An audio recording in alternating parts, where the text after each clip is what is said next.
L'adaptation cinématographique d'une œuvre littéraire peut être plus ou moins attractive aux yeux du public. Cela dépend du choix du scénariste à adapter une œuvre littéraire d'une telle ou d'une telle façon.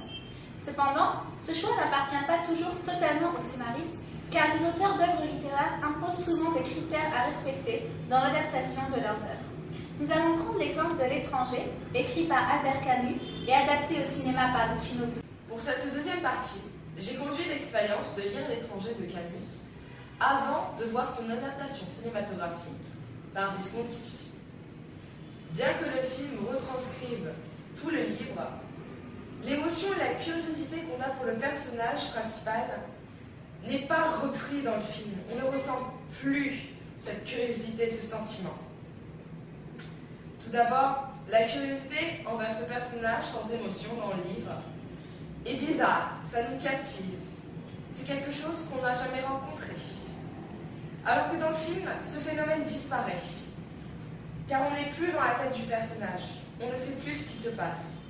Donc, nous n'avons plus envie de comprendre. Un personnage impassible à ce qui se passe dans sa vie. Deuxièmement, le livre est meilleur. Car on est libre de pouvoir imaginer Mersault comme on veut, selon ses goûts. Alors que dans l'adaptation cinématographique, on nous impose cette image du personnage qui nous reste quand on relit le livre. C'est l'arrêt de notre imagination. On perd notre curiosité. On ne peut plus imaginer quelqu'un d'autre que lui.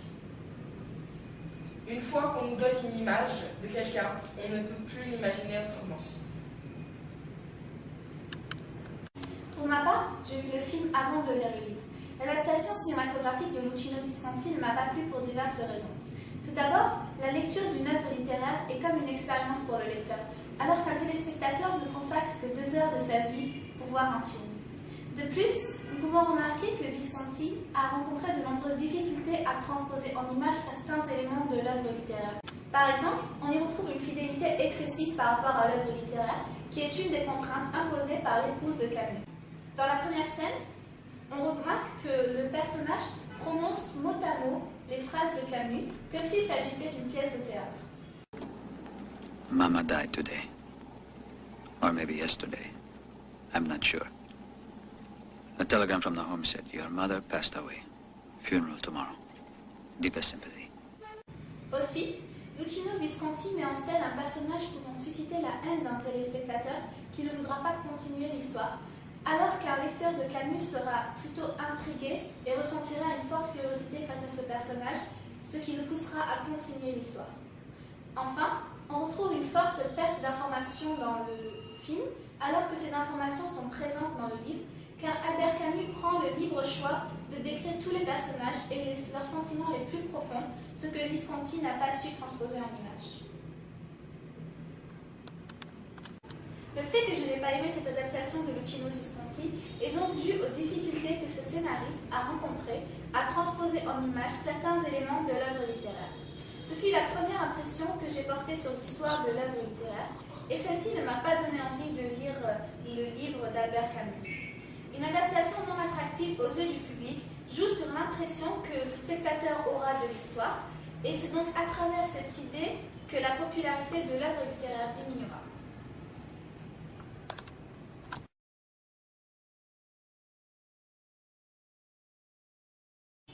La conception d'une œuvre littéraire et d'une adaptation cinématographique peuvent devenir des biens marchands. J.K. Rowling, l'auteur d'Harry Potter, a eu de nombreux problèmes financiers.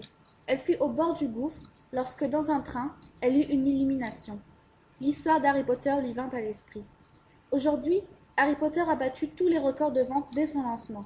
286 000 copies ont été vendues pendant la première heure de vente, soit 80 par seconde. La sortie du 5e tome est considérée par les professionnels comme le plus grand lancement de l'histoire de l'édition.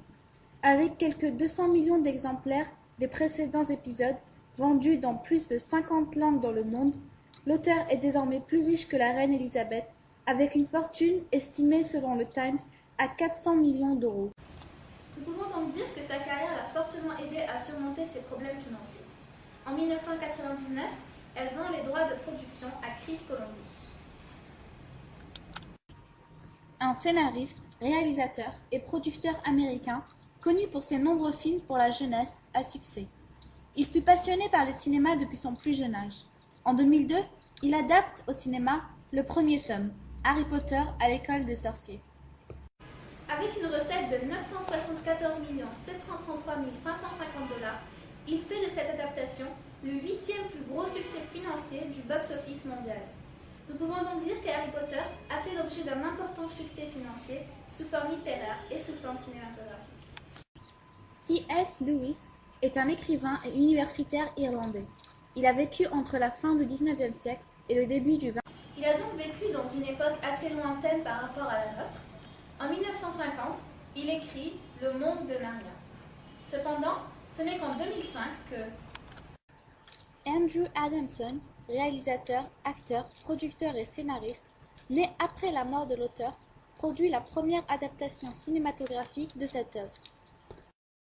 Mais pourquoi avoir transposé au cinéma plus d'un demi-siècle plus tard cette œuvre qui avait pourtant fait un succès dans les pays anglo-saxons dès sa publication? Nous pouvons supposer que le réalisateur ait eu des objectifs financiers et qu'il ait voulu imiter le succès d'Harry Potter 3 ans plus tard. Nous pouvons le trouver par les différents points en commun que nous pouvons retrouver entre l'histoire d'Harry Potter et celle de Narnia. Tout d'abord, dans Harry Potter, nous pouvons retrouver Poudlard, qui est un monde où l'on retrouve un irréalisme évident, notamment dans son décor. Un plafond qui reproduit le véritable état du ciel à l'extérieur, des portraits de peinture mouvants, des escaliers qui se déplacent en permanence. Tandis qu'à l'extérieur, on retrouve un univers parfaitement réel et une famille des plus ordinaires. Aussi, dans le monde de Narnia, nous retrouvons justement le monde de Narnia. Non, Eustache, non!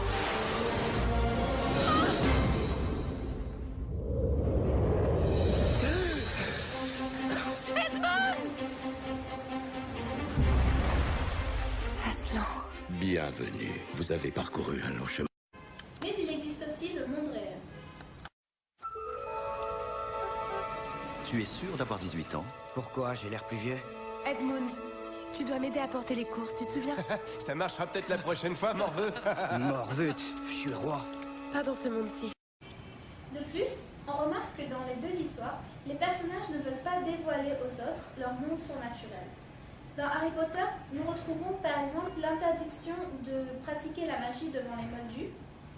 Dans le monde de Narnia, cette notion existe aussi. Un Narnia, non? Qu'est-ce qui se passe ici? Le tableau bouge, regarde! Non, Eustache, non! Dans cette scène, on remarque que Edmond et Lucie veulent faire sortir leur cousin de la pièce. Aussi, on remarque que dans les deux histoires, il existe le même type de personnage, il s'agit toujours de jeunes adolescents. Ceci peut s'expliquer par le public visé. Les réalisateurs cherchent à pousser le public à se reconnaître dans ces personnages, comme le prouve l'étude statistique de l'INSEE qui indique que les personnes allant le plus au cinéma sont celles qui ont entre 16 et 24 ans. Enfin, on remarque un aspect religieux dans les deux histoires. Dans Narnia, C.S. Lewis, l'auteur de cette histoire, affirme qu'il a volontairement inséré cet aspect dans son histoire, puisqu'il a voulu répondre à la question si Dieu avait créé un autre monde. De plus, on remarque clairement qu'il y a un espace-temps et un autre lieu qui peuvent faire penser à l'au-delà. Dans Harry Potter, cet aspect est un peu moins évident, mais on peut quand même le retrouver dans le sacrifice de la mère d'Harry Potter, qui survient dès le début de l'histoire, qui peut faire penser au sacrifice de Jésus. En conclusion, nous pouvons dire que l'adaptation cinématographique du monde de Narnia constitue un projet lucratif, puisque le scénariste a voulu suivre le succès d'Harry Potter. Cette adaptation cinématographique a poussé de nombreux téléspectateurs à lire l'œuvre littéraire écrite par C.S. Lewis. C'est ainsi que la popularité de l'œuvre littéraire augmentera.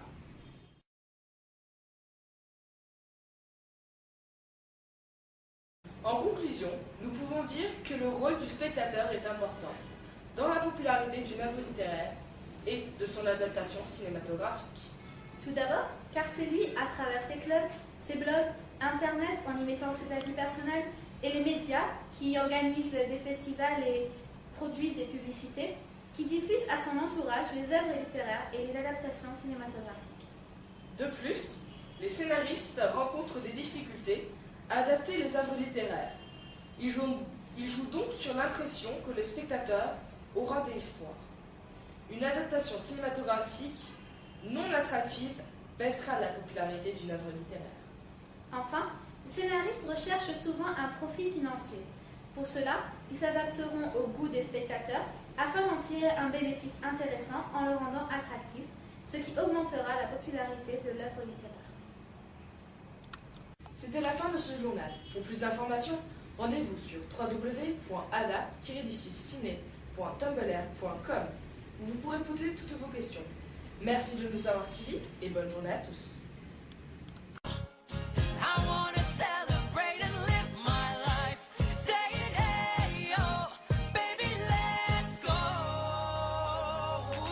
Just gonna stand there and watch me burn.